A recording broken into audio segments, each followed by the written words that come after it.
Сәлеметсіздер ме? Үй жағдайындағы аман тағам рецептімен бөлісетін боламын. Жасап көруге кеңес беремін. Бізге керектігі су, тұз, ұн, жұмыртқа. Суымызға тұзымызды салып, дәмін келтіріп, жұмыртқамызды салып, осылай қамыр илеп аламыз. Қамырымызды қатты болмағанда дұрыс, жұмсақта болмағаны дұрыс. Пакетімізге салып қойып қоямыз. Керекті мөлшерде етімізді салып, майдалап турап, және көкөністерімізді турап аламыз. Болгар бұрышын қосқан болатынмын 3 түрін, және картоп қостым. Сіздер 40 қабат қоссаңыздар да болады. Қызып тұрған пешімізде табамызға майымызды құйып, пиязымызбен етімізді салып, қызарғанша қуырып аламыз. Қызарылған етімізге соя тұздығын қосып, одан ары дәмін келтіретін боламыз, және тез дайындалуы үшін, тез пісуі үшін көмек береді.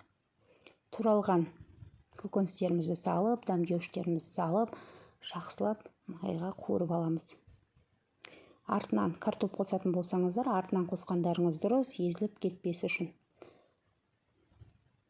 Ал енді өздеріңізге керекті мөлшерде суыңызды құйып, бетін жауып қоясыздар.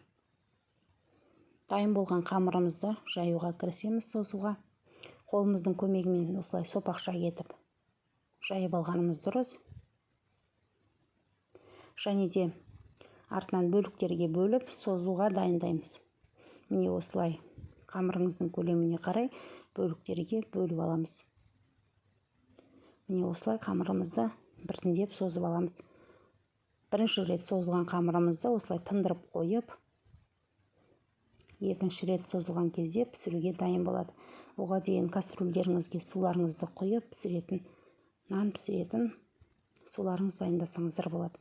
Міне осылай пісіріп аламыз 2-3 минутқа. Ал піскен нанымызды, лағманымызды стол бетіне қойып, майдың көмегімен араластырып, араларын ашып қойғанымыз дұрыс. Ас болсын.